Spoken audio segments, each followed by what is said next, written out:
आज आपण मालेगावचा किल्ला पाहण्यासाठी आलेलो आहे, जो तो मालेगाव तालुका व जिल्हा नाशिक येथे किल्ला भुईकोट आहे, जो प्रचंड आहे व खूपच सुंदर आहे. तोफा आहेत, खूप सगळ्या दरवाजे आहेत व हा आहे महादरवाजा. ऐतिहासिक व धार्मिक पार्श्वभूमी असलेले माहुली ग्राम म्हणजेच मालेगाव शहर आणि परिसरात इसवी सन 1000 राष्ट्रकूट घरांची सत्ता होती. इसवी सन 1730 पुणे जिल्ह्यातील सासवडच्या दानी घराण्यातील नारोशंकर हे सरदार म्हणून बराच काळ उत्तर भारतात मल्हारराव होळकर यांच्या फौजेत होते. उदोजी पवार यांच्याकडे शिलेदार असणारे नारोशंकर पुढे इंदोरचे सुभेदार झाले. त्यांनी पेशव्यांच्या वतीने ओरछा आणि झाशी जिंकून घेतले. झाशीमध्ये 14 वर्षे त्यांचे वास्तव्य होते. त्यावेळचा मोगल बादशाह दुसरा आलमगीर शिकारीसाठी गेले असता त्यांच्यावर सिंहाने हल्ला केला. नारोशंकर यांनी आपल्या जीवाची बाजी लावत त्या सिंहास ठार करून बादशहास वाचवले. बादशहाने नारोशंकर यांची प्रशंसा करत त्यांना रावबहादूर हा किताब देऊन मालेगाव परिसरातील निंबायती आणि 7 ते 8 खेड्यांचा परिसर जहागीर म्हणून दिला. पुढे पेशव्यांनी नारोशंकर यांना महाराष्ट्रात बोलवले. नारोशंकरांनी दिल्लीच्या बादशहाकडून 1755 साली इनाम म्हणून मिळालेल्या 8 गावांपैकी मालेगावात आपला वाडा बांधण्यासाठी पेशव्यांकडून परवानगी मिळवली. मोसम नदीच्या काठावर जागा यासाठी निवडली गेली, पण नारोशंकर यांनी वाडा न बांधता भव्य भुईकोट किल्ला बांधून काढला. हे पेशव्यांना आवडले नाही, पण पेशव्यांबरोबर झालेला हा बेवनाब मिटवण्यात नारोशंकर यांना यश आले. नारोशंकर यांचे वास्तव्य त्यांच्या मृत्यूपर्यंत या किल्ल्यातच होते. या किल्ल्याची बांधणी इतकी मजबूत आहे की 1818 इंग्रजांना देखील हा किल्ला जिंकण्यासाठी झुंज द्यावी लागली. 16 मे 1818 इंग्रजांच्या वतीने किल्ला घेण्यासाठी 1300 सैनिक व 250 बंदूकधारी घेऊन लेफ्टनंट मॅकडोवेल किल्ल्यावर चालून आला. तेव्हा किल्ल्यात मोजकीच अरब शिबंदी होती. इंग्रजांनी बरेच प्रयत्न करून काही उपयोग झाला नाही. या युद्धात इंग्रजांचे 35 लोक ठार झाले व 175 जण जखमी झाले. लढून घेता न आल्याने इंग्रजांनी बंद फितुरीचा प्रयत्न केला. दारुगोळ्याच्या कोठाराला आग लागल्यामुळे नाईलाजाने आतील शिबंदीने 13 जून 1818 रोजी हा किल्ला ब्रिटिशांच्या ताब्यात दिला. मालेगावची एकेकाळची सांस्कृतिक आणि ऐतिहासिक ओळख असणारा हा भुईकोट किल्ला आहे. गडकिल्ल्यांचे प्रामुख्याने गिरिदुर्ग, भुईकोट, जलदुर्ग असे 3 प्रकार पडतात. यातले गिरिदुर्ग हे सह्याद्रीच्या कड्याकापारीवर उभारले गेले आहेत, तर जलदुर्ग भर समुद्रात असल्याने ते सहजपणे जाणे अवघड आहे, पण यामुळे निदान काही अवशेष तरी आपल्याला पाहायला भेटतात. मालेगाव हे तालुक्याचे गाव नाशिक जिल्ह्यात नाशिक शहरापासून 108 किलोमीटर अंतरावर असून मुंबई आग्रा राष्ट्रीय महामार्ग क्रमांक 3 हा मालेगावातून जातो. मध्ययुगीन इतिहासाची नाते सांगणाऱ्या मालेगावात मोसम नदीच्या काठावर मालेगावचा भुईकोट किल्ला वसला आहे. खुद्द मालेगावातच हा किल्ला असल्याने येथे जाणे काहीच अडचण येत नाही. मराठ्यांचा इतिहास लिहिणारे ग्रांट डफ यांच्या नोंदीनुसार इसवी सन 1740 हा किल्ला नारोशंकर यांनी बांधला. दुसऱ्या एका 1820 उल्लेखानुसार हा किल्ला 60 वर्षापूर्वी म्हणजेच 1760 बांधला असा संदर्भ सापडतो. नारोशंकर यांच्यावर उत्तर भारतातील किल्ल्यांचा प्रभाव असल्याने हा किल्ला बांधण्यासाठी त्यांनी उत्तर भारतातून काही कारागीर आणले.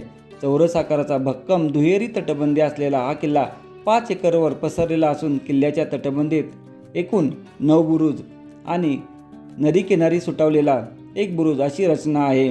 किल्ल्याच्या बाहेरील तटाची उंची 20 फूट असून आतील तटबंदीत 35 फूट उंच आहे. किल्ल्याच्या आतील तटापासून साधारण 50 फूट अंतरावर बाहेरची तटबंदी उभी करण्यात आली आहे. किल्ल्याच्या रक्षणासाठी तटबंदीच्या बाहेर रुंद आणि खोल असा खंदक असून मोसम नदीवर भिंत बांधून पाणी अडवून किल्ल्याच्या खंदकात येईल अशी व्यवस्था केली गेली होती.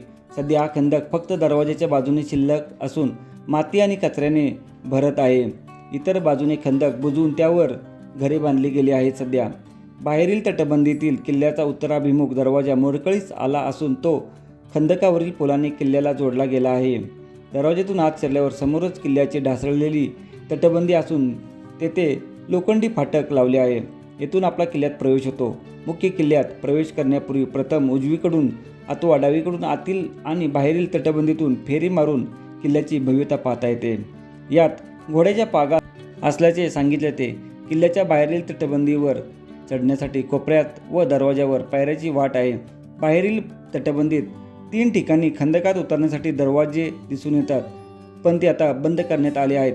लोखंडी फाटकातून आत आल्यावर समोरच आपणाला विद्यालय आहे व त्यामुळे आपणाला परवानगी घेऊनच किल्ल्यात प्रवेश मिळतो. विद्यालय परिसराची साफसफाई नियमितपणे होत असल्याने या भुईकोटाची देखील साफसफाई होते.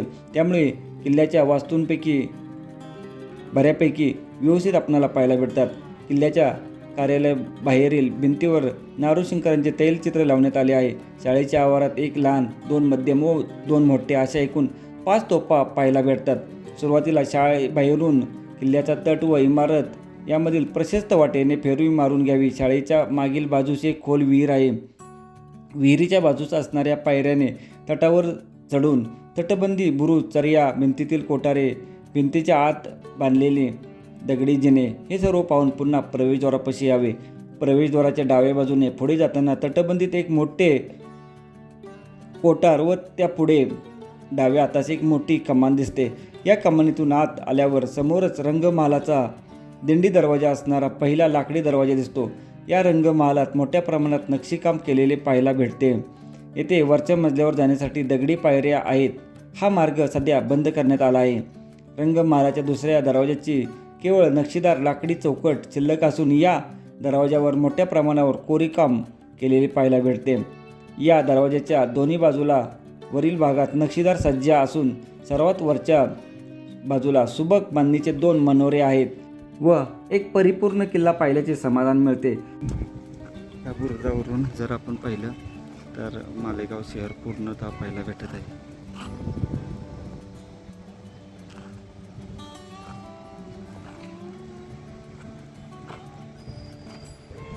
गावाचा विस्तार पूर्ण दिसतोय. पूर्ण किल्ला पाहिला व आता आपण परतीच्या प्रवासाला निघू.